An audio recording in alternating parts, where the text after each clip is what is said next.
yes, I got a UTI in January, but you know what also happened in January? What? I went to freaking Puerto Rico. Like it can happen to all of us depending on like where we're at in life, and if we're at a specifically low point, we're more prone to it. I get that. That's how cults work.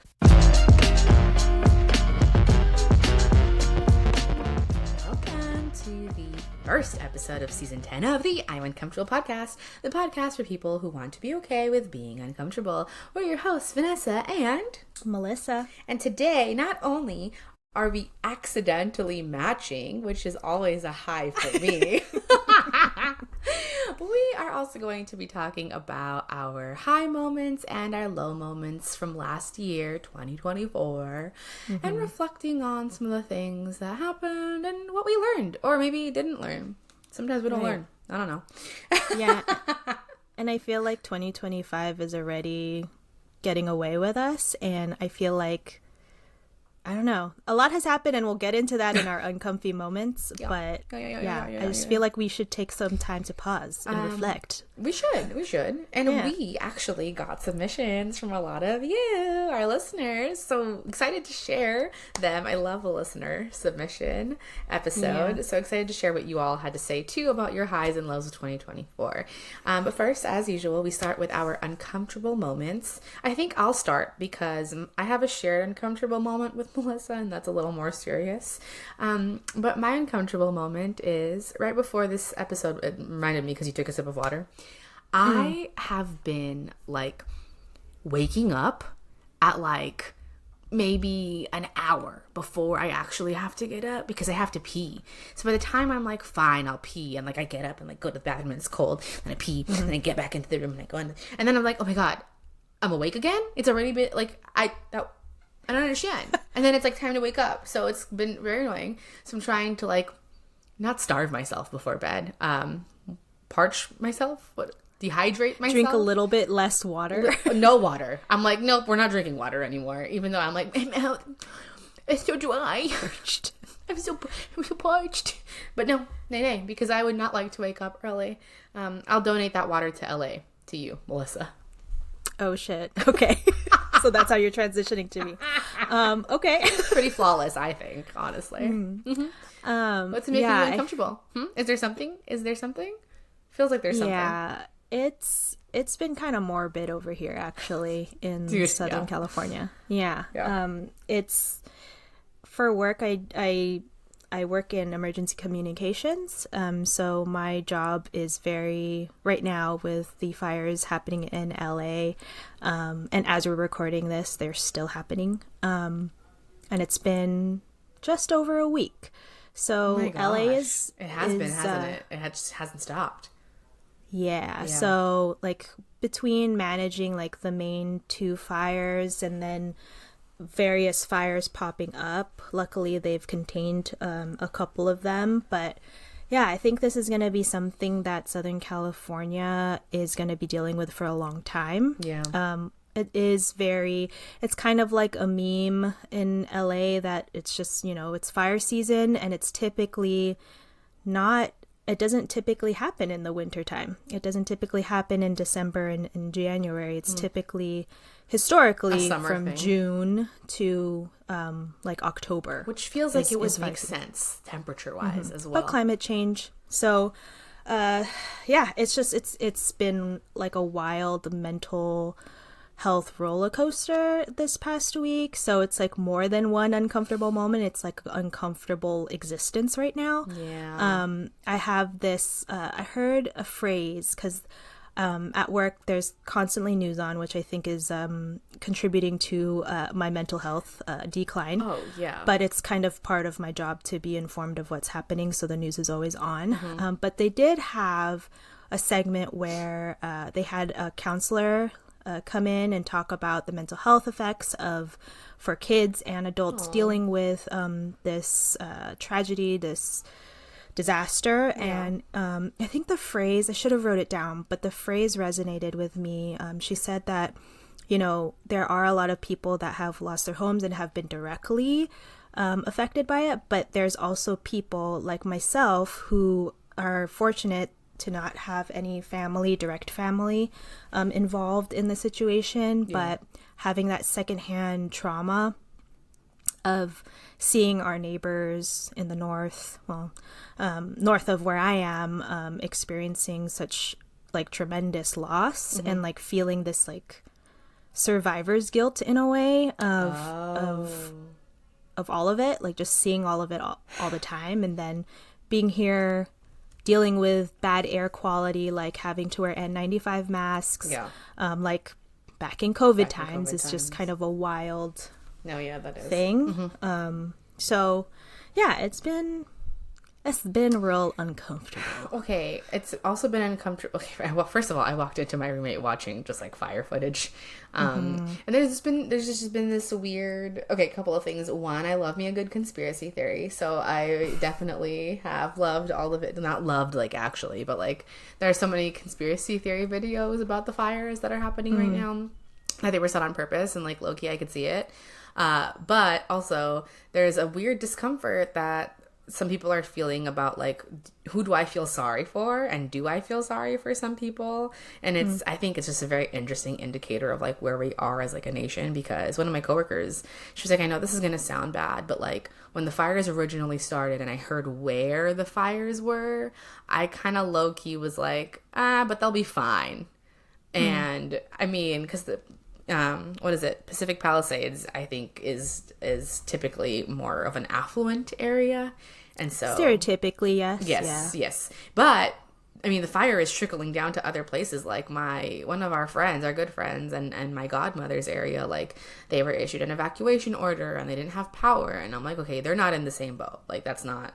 And then there's also stories popping up about private firefighting going on for the wealthier citizens, and firefighters for hire versus not. Oh, interesting. Yeah. And so people are kind of just like, ooh, look at the divide once again between the haves and the have-nots of like, if you're rich, you can afford to hire like a private firefighter to protect your property, blah blah blah.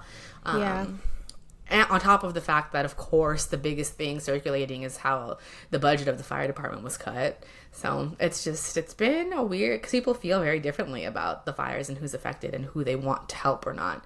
And I've also heard like the worst stories too about donations and like people stealing donations and claiming that it's their donation, that kind of stuff. It's just don't like it. It is. I will say this though, like, yes, there's a lot of misinformation, and as someone in communications, it's really frustrating. You're sitting there like, I've heard all of this. No, and it's good that we're talking about. I think what your coworker is trying to get at, or like that point, it really highlights a very kind of sad, puts a microscope on the state of humanity and what being a human is defined as. Like money, for us to value for us to value whether we care if your home about someone's life, too. and people dying. She didn't not care about them dying, to be clear. She was about their property. Right, yeah. And I totally get that too, because there's a bunch of celebrities that do live there, call that area home. And also in Altadena too, which is primarily like people of color and like generational wealth for like Black families, which is amazing and like devastating at the same time. But it is bringing up a lot of like discussions on the state of humanity and like the way we categorize people. So it is it's been a lot. Yeah, it's been a lot. And I think for me too, the discomfort is checking up on my family and my friends and like, okay, like, and Michael was posting like, this is where we are, this is where the fires are, and I'm like, oh my god, like I'm so bad at looking at maps, I can't tell how close that is. That feels very close. Yeah, I've been looking at a lot of maps. Lots of stress. So I think that for this episode next year, this is definitely going to be a low moment for a lot of people. What's happening now. For sure. Like unsubscribe from 2025. You know what I mean? Like, let's restart. Can we have a redo? Let's redo. Let's run it back. Just for LA though. I feel like everyone else is chilling as of right now. But that being said, we are going to get into the high and low moments. We thought we'd start with the low moments from last year. And so we're going to share our own, of course, but we're going to read a few of them to you. So our first low moment comes from Annalyn, and she said that one of her lows from last year was hurting her leg while skiing and being unable to run or climb for weeks. Yikes. Her takeaway was, ignore your friends when they say you should try a green when you only took one lesson and are still trying to master the bunny hill. Also, the snow is icier in the Midwest/East Coast compared to the West Coast. Yikes. And she also went on to say, it was just an okay year, but it was still filled with new experiences and moments of joy. And I loved this part. She said, not every year is going to be the most amazing year, and that's okay. Ooh, I love that. I saw something recently kind of similar to that, saying that there's going to be years where you're asking questions. There's going to be years you're going to be struggling. Yeah. And then there's years that are going to be for growth and answers that come your way. And then some years it's all a mixture of all of those things. So, yeah. And yeah. I mean, you were particularly passionate about this episode, inspired by some of the low moments that you had. So I am excited to share yours. It wasn't inspired by the low moments. I think it was more so like it made me uncomfortable to try and think of the low moments because I was feeling very low towards the end of the year, and I was like, okay, I was feeling like I was concentrating on all of the negative things or like not so great things that happened. Yeah. So I was like, it was a nice reflection exercise to do and like really like this, like Annalyn said, like see the takeaways from some of the lows. So that's why I was like, I feel like this would be a good thing to open to reflect upon. To Vanessa and also to our uncomfortable club because it's very uncomfortable to think about the lows. Classic. Yeah, so let's just keep moving. What's next? Okay, well, we also asked you on Instagram, not just the form, but we also asked you on Instagram to share what your low moments were, and so I'm gonna read a few of them. This first one made me like, oh. So this first one was shared by actually a student that I taught back in the day, and she said, I had insane imposter syndrome first quarter at college and considered dropping out. Oh. I know, I messaged her and I was like, I'm so glad you didn't, like that's so normal. A lot of us experienced it, and I was like, but we didn't have that language when we were in college. Oh yeah, that vocabulary. Yeah, like, to even identify it as that. Well, kudos to this person. Yeah, I remember like failing a class and like crying because I thought my whole world was ending, and so I get it. Yeah. Another person said, when I lost friendships. Feel that one. This one, getting fired unexpectedly for someone else's incompetence. I saw that submission. I was like, girl, I want, or guy, or whoever, I want the tea on that one. I will say it was quite unexpected knowing who submitted this. And also, what a shitty feeling to feel like I am being punished. Fault. Yeah, for something that wasn't my fault. And to be blindsided by it too, I can't imagine. Like not seeing it coming whatsoever and then being like, oh shit.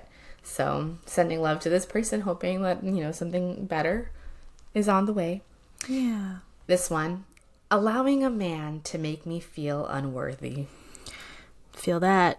I felt that before. I'm sorry. Welcome to the podcast. Yeah, I know. I did message her and be like, it's okay. We've all done it. We all have our low moments. But we learn.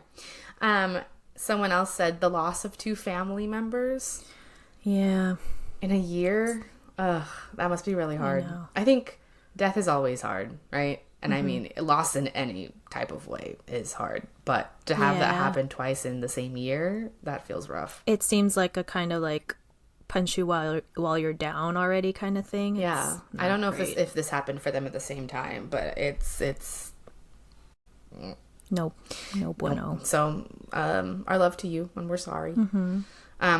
This next submission says, gained a lot of weight, trying to have a positive sense of self while prioritizing care and health. That one's hard. I feel like weight is such a tricky thing, especially, I mean, for everyone, but I think for women especially. It's the way your body changes over the years. And I mean, like, I've had my own struggles with both gaining and losing weight and like trying to, and I know you've also talked on the podcast about like how you used to count calories and how that wasn't actually really like great for your mental health. Interesting that this, this submission, I've have felt all these things. And it's so interesting that you brought that up, because I was literally just talking to my coworker today about how that specific thing, like how she also used to really obsess over calorie counting, and like how it wasn't really great for her mental health in the long run, which was kind of the same for me, and how I've been trying to re-establish a healthy relationship between listening to my body and what it needs, and nourishing it for those needs, and like kind of rebuilding that relationship with food, and finding that positive sense of self that this person is talking about. Like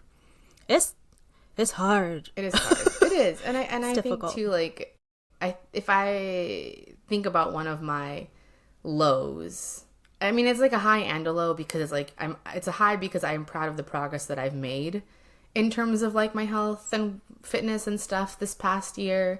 But towards the end of 2024, I think I started getting so, especially in December. December was wild. There was something. December was wild. All the time. I was gone half the month, like traveling and like just holiday party here and friend party there. And like, I'm not complaining at all about all of this joy and merriment. But at the same time, I started feeling really guilty. And like, I had this trainer and he's great, but like, I was supposed to track my calories and like eat on plan and blah, blah, blah. And it was finding it so a lot of hard. Pressure. It was, it was a lot of pressure. And then I started getting really, really down on myself at the end of December, because I just was like, what am I doing? And then every time I ate, I was terrified that I would like gain all the weight back, which is like impossible, because like it's a sizable amount of weight. And you've changed a lot of the habits that you do in terms of your physical movement and exercise. So it's literally I'm also impossible. like literally a different person. Like, I'm not as stressed, I'm not as sad, and those things like were contributing a lot to where I was. And so it felt, it like feels silly now to say like, oh, I was so scared I was gonna gain it all back, but I really was. And that's what like tuning into the mental health aspect of it, or like the mental side of it. It's like, damn, it is a lot of pressure to put on yourself. And like, when you, like this person says, when you realize you've gained a lot of weight, and you're used to seeing yourself in the mirror as like a different version of yourself, and it's hard to like see yourself through these kinds of transitions, like fluctuating weight and all of that stuff, like, and trying to find appreciation for the current version of yourself when it isn't what you're used to. So okay, but the funny thing totally is, I actually like, okay, you're not the first person who has said this. I one of my good friends, she also was like, yeah, like, I'm used to looking at myself in the mirror thinking XYZ. Like, that's not actually true for me. Like, I don't have this version of me that I'm like, oh, I miss her. Like, she was so skinny, like, whatever. Like, actually, no. I actually feel and look better. I think, whatever, matters what I think, than I have in like a really long time. So I don't have that, which makes it even crazier, right? That I would like feel that way, knowing that I don't have, okay, if I was to think back to like a smaller version of myself, like maybe we're talking like high school, like really early high school, which feels like literally too far we're children. away. Like, I'm comparing myself to a child. Literally, I'm comparing myself to a child. So that doesn't... like a pubescent child. Like that, Like, I have to catch like that, a lot of people do compare themselves to their high school self. And I was just like, you're comparing yourself, an adult, to a literal child. To a literal child. But like freshman year might be the only... I've never felt small in my life. Like, and so... it's just so interesting, because I'm like, I actually feel way better now, but I'm still like struggling. So, I mean... I get it. Everyone is like, everyone's, I think, in terms of body positivity and like mental, physical health and like wellness, I feel like everyone is going through some sort of version of like a struggle with that, like it's at least women. Like, I think there's a lot more pressure on women, but I feel like, I don't know. I sometimes wonder if the pressure is just different for men. You know what I mean? Like, it's not so much about the weight loss. It's more so about, for women, I can only speak for women, but me as a woman who has had experiences, I think it's like men are not put under the microscope as much as women are. No. Well, they do. More so than women. More do. so, yeah. I do think there's like a weird side of the spectrum though, where like, and I mean like, it's, what's it called? The patriarchy strikes again, right? But it's like self-inflicted almost, but like this very masculine, manly, like bulky kind of image that they strive to be sometimes. And it's just interesting the way that we approach it differently. But men carry big rock, throw big rock, show women me strong. You know? I mean, biologically, that was the thing to do. So I know. Now, I am excited to share this next one. So we're going to transition into some of the high moments. And there is a complete opposite side, though, to fitness. And I'm really thankful that Christina submitted this. So she says, this year, I reframed my resolution of simply losing weight to focus on prioritizing my health and building better habits. Love that reframe. Yeah. I started the year doing 75 hard, and it was hard, all caps. She felt it. It was hard. Arguably, the hardest part was mental, focusing on myself and prioritizing my well-being over work, others, etc. However, it created better habits and ended up doing the challenge 2 more times throughout the year. I love that. Yeah. At one point, I realized it was a lifestyle change and no longer a challenge. Of course, I wasn't perfect, and there were days, even some months, where I didn't adhere to my better habits, but that was okay. I truly understand what people mean when they say it's a marathon, not a sprint. My biggest takeaway is to take your time, do it on your terms, and it is never too late to become a better version of yourself. I love that. I needed to hear that. Me too. Because, yeah, it, like the previous submission, it's hard. It's a difficult, and it's a big mental block too. Yeah. I tried to do a version of 75 hard in 2024, and I did it maybe like definitely imperfectly, and I called it 21 medium instead of 71 hard. What even are the rules? So 75 hard, don't quote me on this. I'm pretty sure there's so many, like, if you really want to know, you can Google it. But this is Melissa's interpretation. The 75 hard is 75 for 75 days. Okay. And you're supposed to do 2 workouts a day. One of them has to be outside. Mm-hmm. You have to do 10 minutes of journaling or reading, and then every single day. I'm already tired. And I forget, there's one more other thing, but the main things were that there's exercise, and then one of them has to be outside, like outdoors. Got it. Is there like no alcohol? Is that part of it? I feel like I've seen that. There was. Okay. Yes, there's the rules are no alcohol. Oh, and you have to like adhere to like a specific, like a diet of some kind, of like some meal plan. So what in my journey to like not pressure myself to do this full 75 hard, I was like, I know myself and I know my body, and I know when the week leading up to my period is going to be a shitstorm. So I'm going to be kinder to myself. So I did it as like a 21-day cycle versus like the full like straight 70. So I gave myself in conjunction with your period. Because I know like, you know how like on our apps, I know that your app says like, oh, and my app too, like at certain points I get notifications where like on a certain part of your phase it's like, this is a great time to try a new workout, like try that like really hard workout that you've been putting back, you know, or putting off. And so I kind of was taking a look at my Flow app and just being like, what would make sense? I like knowing me and knowing how my hormones fluctuate and stuff, like how can I like make a custom plan? And I adhered to it and for the most part, but again, like Christina said here, I wasn't perfect, but it was an interesting experiment of like that kind of discipline. So, well, you heard it here first, folks. The new trend, 21 medium. Try it 21 today. Medium. Because why do we have to call it hard? Why can't it be medium? It's the beginner version. It's the starter pack. And if you're looking to incorporate journaling into your 21 medium or 75 hard routine, we actually have a great journal available now for purchase. There's hardcover, there's soft cover, 3 different colorways. It's on our Instagram. You can buy it on Amazon. So we're setting you up for success in 2025. Okay? I know. I wish I had one in my hand. Well, we will literally soon. just it's on the way. Literally just hot made it off the press. Not yet. Hot. Gonna be hot. It's being printed. Okay. Lukewarm right now. Not hot. Lukewarm. Being made. The people are like, shoot, stop talking about it. We haven't made them yet. This next one comes from Annalyn again. Love that she had both to share. Her high from last year, moving in with my boyfriend. We traveled a bunch this year. Spain, Portugal, CDMX, Montreal, Milwaukee. Okay, world travelers. And we still haven't gotten tired of spending days and hours with each other.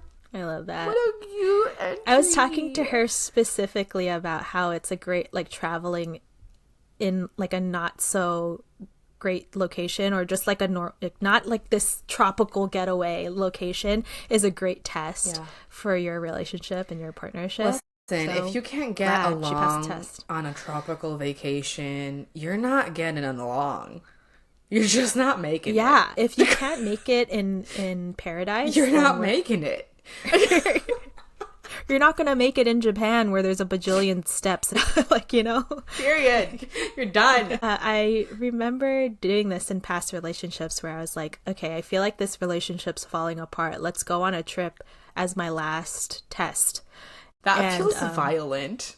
And it just ended up happening that way, I guess, subconsciously, where like 2 of my previous relationships, we like went on trips. Okay. And then shortly after that, we're like, yeah, that's not...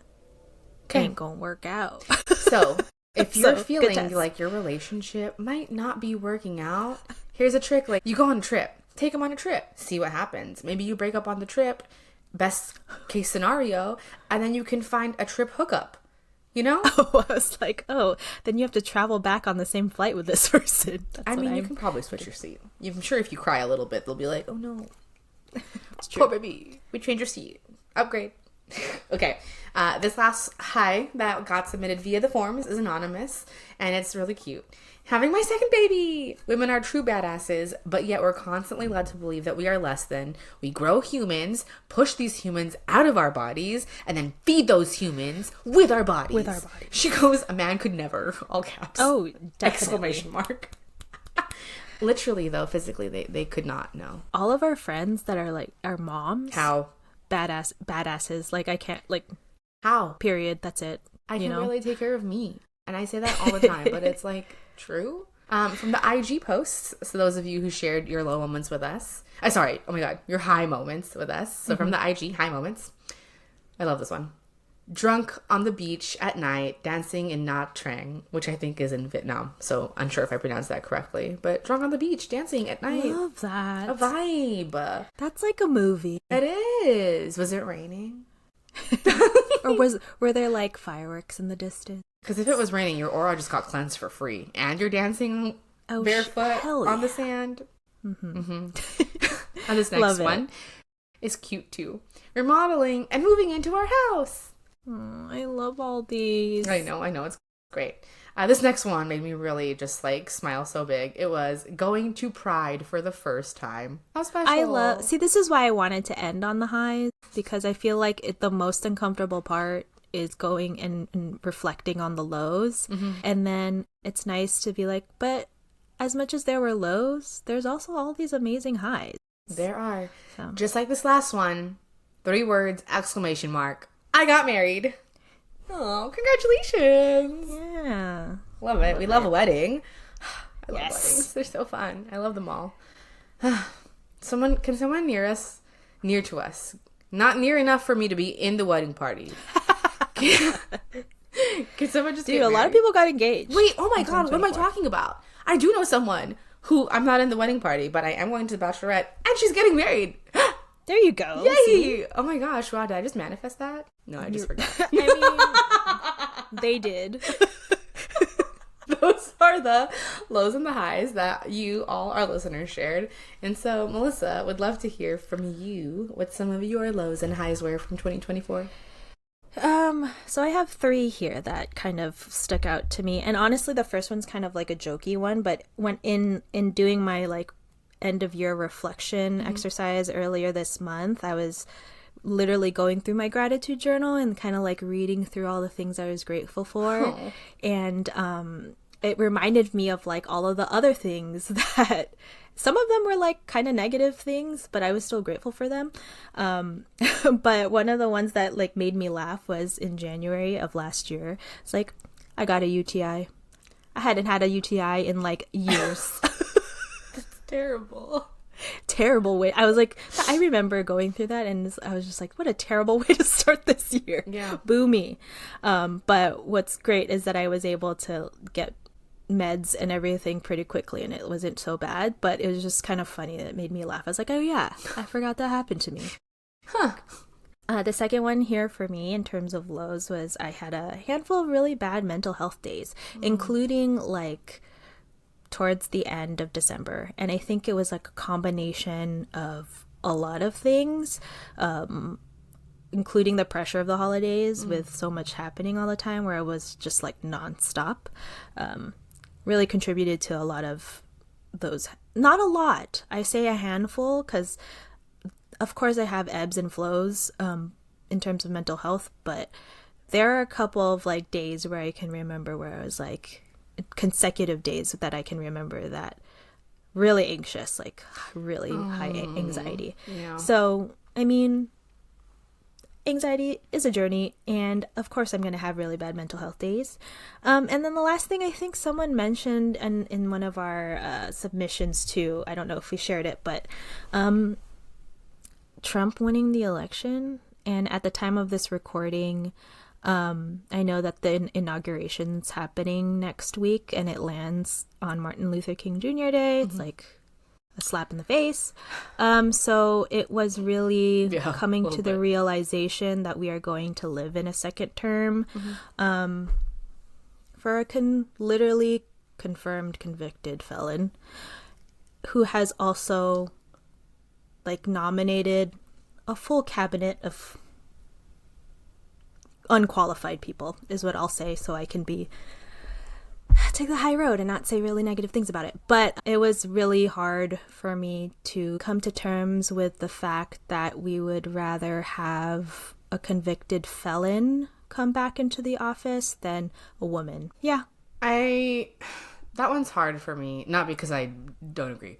It's hard for me because it's been hard to be around people who I care about that are more on the conservative side, especially when it's like I'm there at Christmas listening to like my family talk about it. It's crazy because it makes me think like, what am I missing? Like, what am I not understanding about the lived experience of other people? And it's been a hard thing to process through, and I try to ask questions, and I understand that people aren't happy with the current administration, soon to be passed. I also know they only gave her 3 months to distance herself from Biden, which like really just isn't enough time to prove that you're a completely different person. To put a campaign together that'll actually work. Oh yeah, exactly. Like you can't change anything in 3 months. Like what are you gonna do in 3 months?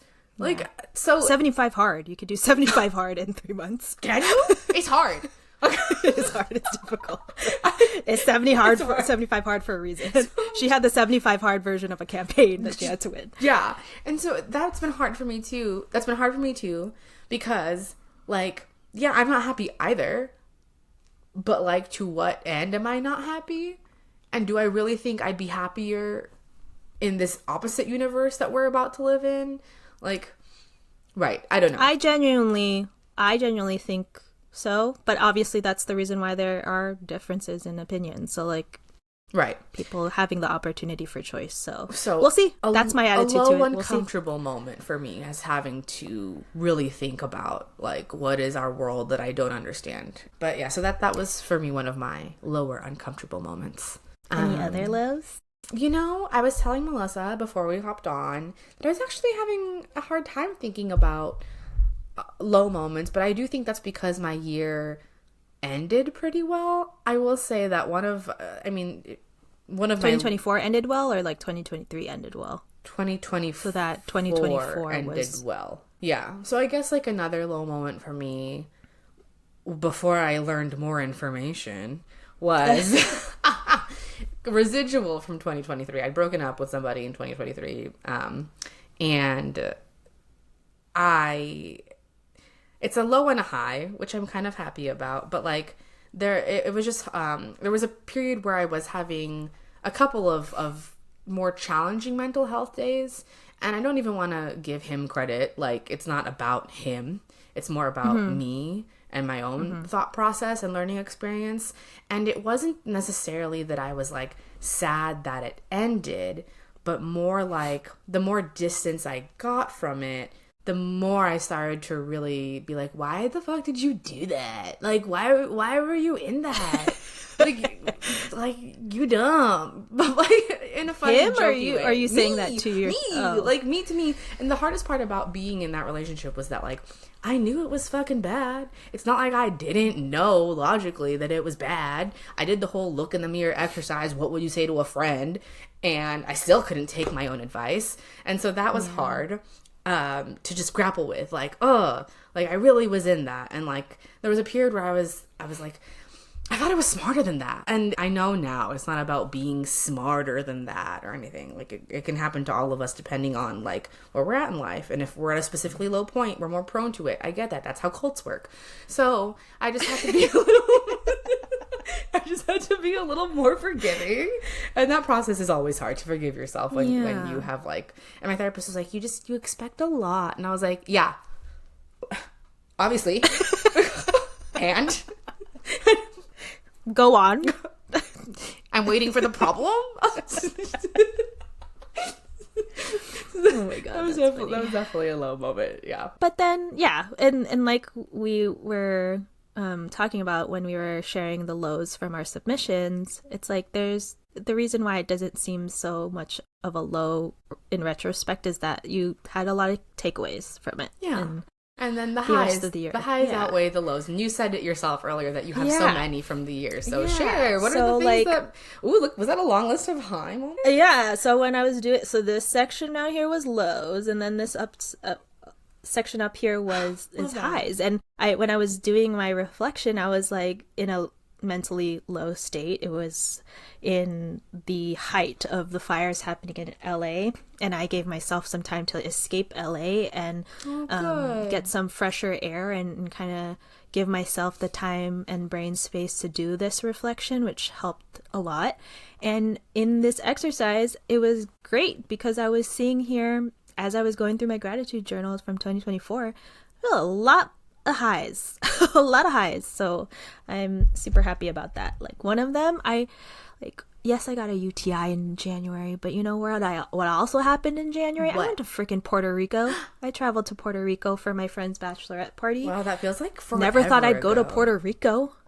Hi, Bad Bunny, you know? Don't you mean hola? Hola. But yeah, Puerto Rico was amazing. I got to hike and freaking slide down waterfalls in the freaking rainforest. You know, it was magical. I loved reconnecting with nature and just kind of being in somewhere completely new.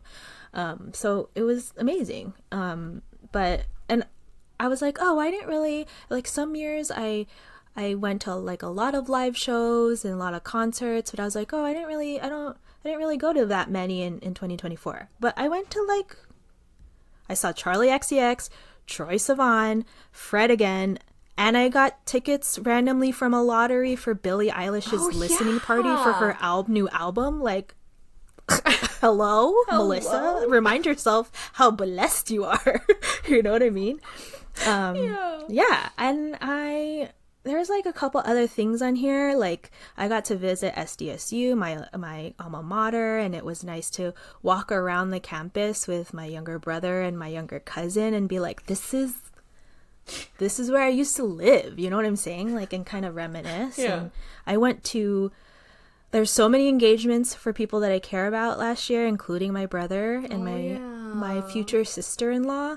And I went to 2 friends' weddings this year. Like, I got to witness so many wonderful moments. 2024. How could you be upset? Yeah. Yeah. You weren't so bad. You weren't so bad after all. Yeah, so it was very nice to be able to see that the highs list was longer than the lows. Mm-hmm. But yeah. Did it take you as like a takeaway, right? I know it's easy to feel bogged down by like the lows, just how like one bad comment out of 10 can make you feel terrible, even with 9 positive ones. So like, did it take you writing down or like looking through your phone? Like, how did you realize like, actually, I have a lot more highs than I do lows. Yeah, so like the going through the gratitude journal was definitely helpful, and I'm so grateful that I'm grateful for my gratitude journal. I'm grateful that I continued that journal through 2024, and it made me realize that, like, yes, I had really bad mental health days in 2024, and while at that moment in time I was feeling really low and having a bad mental health day, I literally could look through my gratitude journal and just see through the whole year of all the people that supported me through those mental health days. Oh my gosh, am I gonna cry? Oh, what the heck?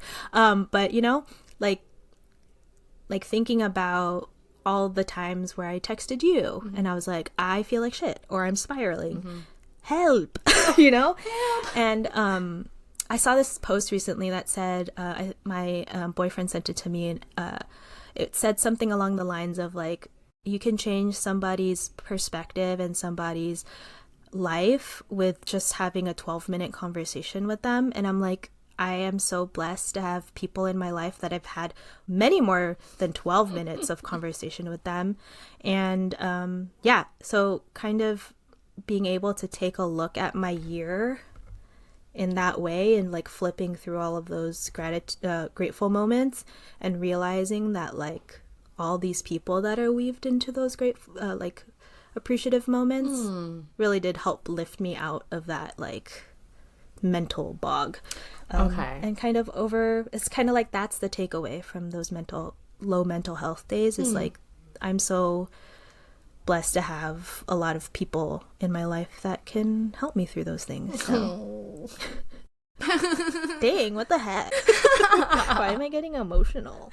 That's kind of my takeaway. It's nice to be able to rely on your community and to know that you have them. And there was someone who did say that a low for them was losing friends, and I do understand that can feel really challenging. And also, very therapist, and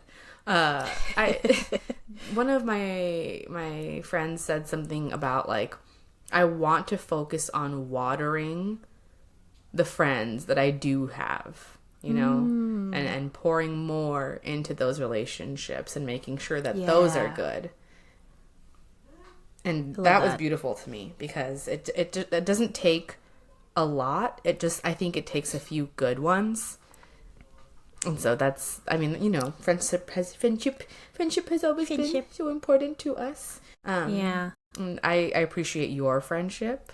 And I mean, I say this in another one of our episodes coming out this season, but there was a point where Melissa did say, like, me, Vanessa, has had, like, a few hard years. And, you know, to Annalyn's takeaway earlier about not every year is going to be super high or super low. But you know, there might be a few years where there are more lows because it's a learning year. It's character development. I don't need any more character development. I think I was going to say, can we just, like, get a heads up from the universe that that's going to be the year? Well, I think I'm pretty developed. I didn't sign up for this, like... No. On my vision board, actually, it's like, one of the words is, like, bloom. Like, I'm ready. I've been struggling as a little plant, like a seedling, fighting my way up there, and now I'm here, and I'm ready. I'm ready to bloom. And part of the reason why is I have made a lot of choices physically in terms of my health, and I have built, like Christina was saying, a lot more healthy habits and understanding of food and how it affects my body. But also mentally, I feel like I'm in a better place, and I never want to give credit to the men, but I know that the men in your life is, you know, no matter what kind of relationship, sometimes how the quality of that relationship can really impact your mental well-being. And, like, definitely. In the first half of this year, I kind of was just like I'll try again, I'll see what's up. I was ready, though, to give up and just take a hiatus from dating again. You know, so you try, you get out there, and then you're like, I need a little break. It's been too much. And I was very ready to take that break. And then I went on my date with Ross. And just from there, like, things just were so beautiful and amazing. And, like, he reminded me what it's like to have a truly supportive partner. And I'd been missing that feeling. And now I'm going to cry. but it just felt nice to feel valued and supported and cared for. Like him bringing me tissues on our second date because I was sniffling. You know, I always be sniffling. So just the little thoughtful things, yeah, and gestures. And it's nice too to see like my friends notice that I'm feeling happier and like more content, and they are now like, oh, finally, you know, which and not even in a bad way, but we're ready like for you to bloom as well. And so that's just been nice too, and we're moving in together soon, and so just things are going really well, and that's making me uncomfortable, but in a good way. It's possible, you guys. You can be uncomfortable in a good way. Yes, for sure. I feel like people who listen to this podcast should know this by now. Yeah. But if you're new, that's pretty much the message. Yeah. And then I think the final win that I want to share is more of like a professional win, I guess. Like I, as part of my years of lows, 2 years ago, I remember crying and then being ashamed that I was crying and therefore crying more from the shame of crying, like at work. I remember you have a difficult relationship with crying. Well, but especially at work. Like, how dare they make me cry? Excuse Dude, them? yeah. Who do they think they are? Like, work doesn't really make me cry. But I was just feeling... I mean... It shouldn't, but sometimes, I mean, they're really betraying you. And this particular summer, I, like 2 years ago now, was feeling so disrespected and just like things were so inequitable and I never got recognized for anything. And I was like busting my ass to do stuff. And like, anyways, now though, I was able to hire someone for my team. And when I say my team, I say that because I finally got a promotion and it just felt nice to like be given the control, and I had to fight for her, but I hired somebody I really wanted, and it just made me feel really good about work. And I can say that like I enjoy my work, I enjoy the people I work with, like because of that struggle and that conflict, we actually have a better relationship now. And so it's just it's nice. It's a nice feeling, and it's carrying through to this year, and I'm actually excited about it. I like look forward to things at work. And I love that. Yeah, I know, what a concept. My goodness. Yeah. Things can get better. You just have to cry first and then wait 2 years apparently. Yeah. Your tears are watering the soil in which you're planted, so now you can bloom this year. Put that on the Instagram with the eye wag. And I'm so glad we got to share. And at first I was hesitant about this episode because I was like a little scared to reflect, but I'm glad. Exactly.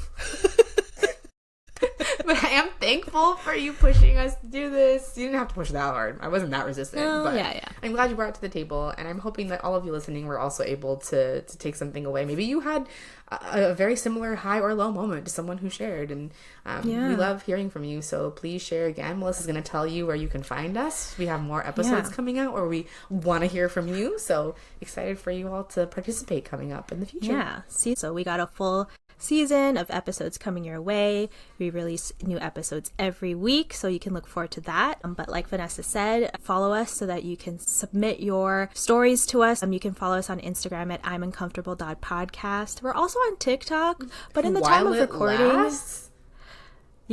while it lasts. I don't know if it'll be around when this episode comes out, but who knows? But if not... we're on Instagram. I'm uncomfortable.podcast.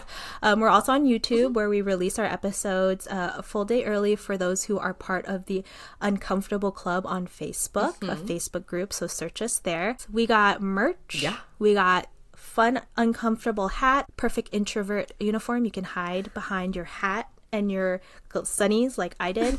We have really cute, ironic, uncomfortable sweaters. All you have to do is follow us on Instagram and check that link in the bio, and all of that information will be there. But anyways, welcome to season 10. We're so excited to have more uncomfortable conversations this season, and we will see you next week.